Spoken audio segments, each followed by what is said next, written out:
Hey Marcus, I know you only asked for a 10-second video, but I promise you, if you give me just a few minutes of your time, it'll change the way that you think about how to distribute marbles reliably throughout your machine. Imagine that you could build your music machine using water. In this case, the perfect marble divider would just be a bucket with some holes in it. You would just need to collect the water and then pump it back to the top. It's not difficult for a machine like this to be 100% reliable. The bucket automatically redistributes the water to each hole based on demand, and it'll never get clogged. However, your music machine uses marbles, which has the same effect as replacing the water with sand. It kind of still works, but gets clogged and is unreliable. And to compensate for this, you've had to optimize every design detail of the machine in order to work around these characteristics of the marbles, which at best is like working with a bucket of ice cubes rather than sand. Essentially, the question you're asking is, what design is as reliable as a system that works with water? Now, I believe that this is the wrong question. Instead, what if we asked, how do I change the characteristics of the marbles to behave like water? And in this case, of the bucket of ice, you just have to add heat. Now, heat is a form of entropy, and entropy is the degree of disorder or randomness that exists in the system. So essentially what I'm saying is I think we don't need a better design. We just need to add a little bit of chaos. So I ran an experiment to see if adding entropy would affect the reliability of the marble distribution design. So here's my setup. Now, my bucket of marbles is just an inclined conveyor attached to the world's worst designed marble gate. So you can see that the tracks don't align with the marbles. Each track has a different width. The marble gates all vary in height.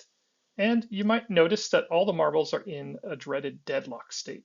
Now, for some reason I don't understand, marbles like to form these crystal-like structures, and then they stop behaving like individual marbles, and instead all lock together to form these irregular shapes, causing all sorts of problems. So my hypothesis I'm testing here is that by adding entropy to the marbles, even this poorly designed gate can function reliably. Now, without any entropy in the system, draining marbles in each gate has the predictable effect of not reloading the gates with marbles. However, if I introduce some entropy to the marbles by running this conveyor in the uphill direction, you'll notice that some of those marbles load into the gates, but not all the gates. In fact, they tend to load in the wider gates, but not the narrower gates. Now, to solve this, all I need to do is add some more entropy. So here I'll just scramble the marbles a little bit, and you can see that it fills into the gates. So the solution didn't require a change in the design, just the addition of entropy. One of the neat characteristics of marbles moving on a conveyor is that even the slightest contact with a marble results in them rolling uphill with almost no effort. Now, I found that placing a small cover over parts of the conveyor results in backflowing eddy currents of marbles and sweet, sweet chaos. With this level of entropy, the marbles start behaving more like a fluid. And as you can see, even this terrible gate design becomes as dynamic and reliable as a bucket of water with holes drilled in it. And like that bucket of water, these marbles automatically redistribute to whichever channel needs the most marbles, as well as has this unique self-leveling behavior, which allows them to share that ready supply of marbles across all the channels. So when it comes to marble distribution, chaos wins over precision. There are also a few additional characteristics of your divider design that are worth mentioning. Your divider mechanism is only able to redistribute marbles when a channel is full and in a low entropy state. However, as you add more channels and nest dividers, each divider will spend more time in that high entropy state when marbles moving, causing them to hit the divider and then be distributed evenly across the channels. This may result in a marble distribution that's less dynamic than you expect when you need it the most, which is during high throughput. Additionally, you're proposing to use the same gate design at each level of nesting, even though the throughput requirements at this node is more than an order of magnitude different than the throughput requirements of this node. Now, I suspect that in practice, you'll find that this will necessitate using different designs.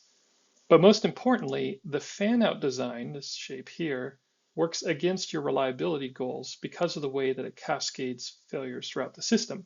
So any catastrophic failure at one of these dividers can cause multiple channels to fail.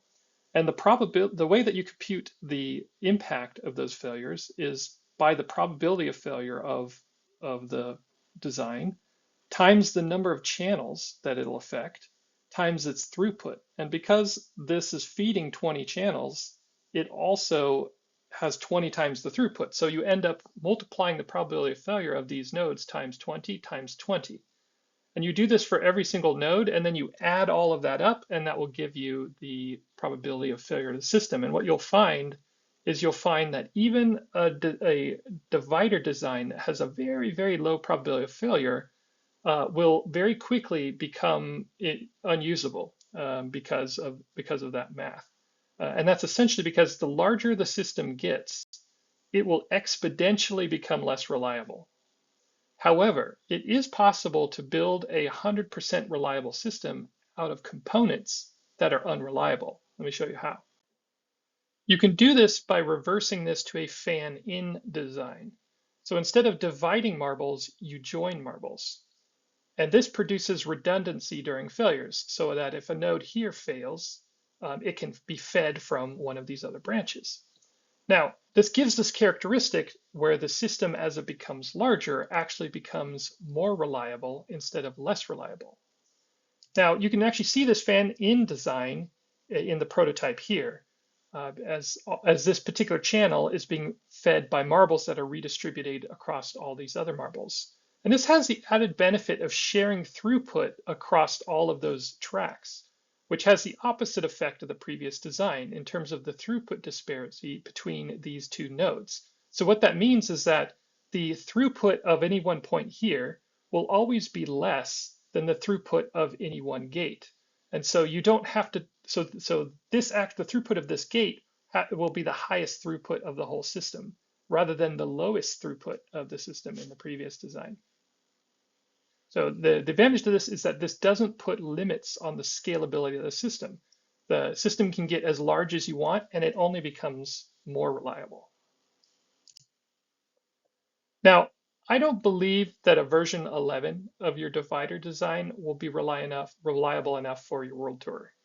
Best case scenario is that version 11 would produce a local maximum for divider reliability.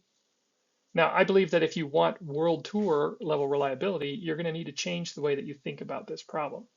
So here's a couple requirements I came up with that might help you select the right distribution system. So the first thing you should prioritize, so the first thing to look for is this characteristics of dynamic distribution across multiple channels. This is the fan-in characteristic that you really want to achieve. The second characteristic that you should look for in these designs is that it should always equalize the reserve of marbles across all those channels. And so in this particular design, it's essentially this high water mark in this bucket of marbles stays level, so that if one channel drains, it should redistribute, and this should stay flat all the time. The other important characteristics for reliability is that this system should not be affected by defects in the inputs and outputs.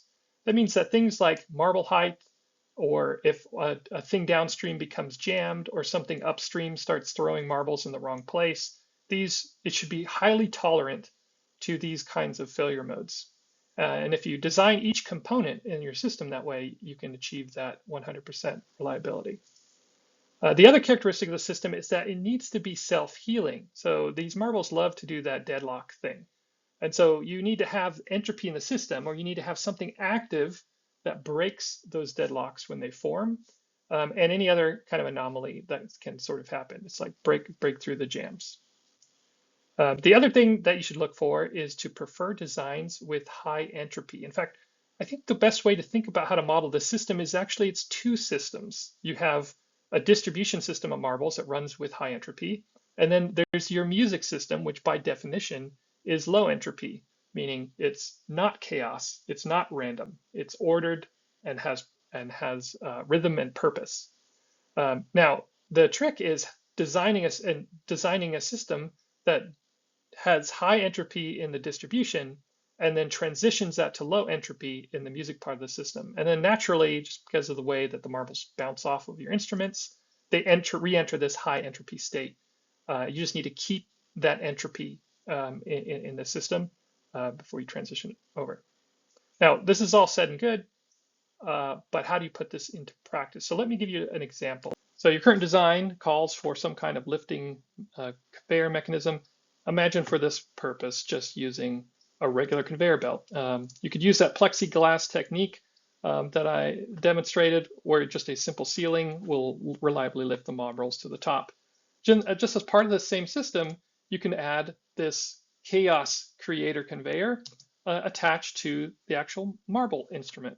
And then this would just feed back into the same conveyor system that would return the marbles. So you can imagine this as just being two separate systems. You have your music system that runs in low entropy, in very clockwork style, and that transitions into this high entropy system that works independently, all operates off of a single drive, a single mechanism, and can be completely independent. Now, whenever you design a system that has these two sides, this interface point becomes a critical characteristic of the design. And so a lot of these systems often will actually air gap these. So you could imagine just this part of the machine as a separate part, and then you would just sort of bump it up next to the other machine, and they're not actually in contact with each other. And that allows you to sort of keep the high entropy on one side, keep the low entropy on the other side, and they just the marbles just transition across this small boundary. Now, if you pursue an approach like that, you can think of your system as a much more modular design. In fact, just one thought to think about is that you could place the entirety of this marble distribution system inside of a container. So imagine just one of these normal music transport containers, but inside them are those conveyors, and they're all set up so that you just ship this thing to your destination, you wheel it on stage, then you just prop it up next to the machine, and then marbles come here into the bottom, and then in a chaotic way, and then they feed out the top as this sort of like river of ribbon of marbles that can dynamically has all these dynamic characteristics that you can just attach to the machine and be on your way. This allows you to sort of soundproof this and gives you quite a lot of design options. So you could use a conveyor belt mechanism. You could use like an oil pan strategy where you just have a motor flinging marbles all over the place and collecting them up on the top like some kind of snow globe. There's lots of different ways of solving this problem and encapsulating that as sort of a module or just integrating it with the rest of your system. That'll take significantly fewer parts, but most importantly, be significantly more reliable. So I hope that was helpful.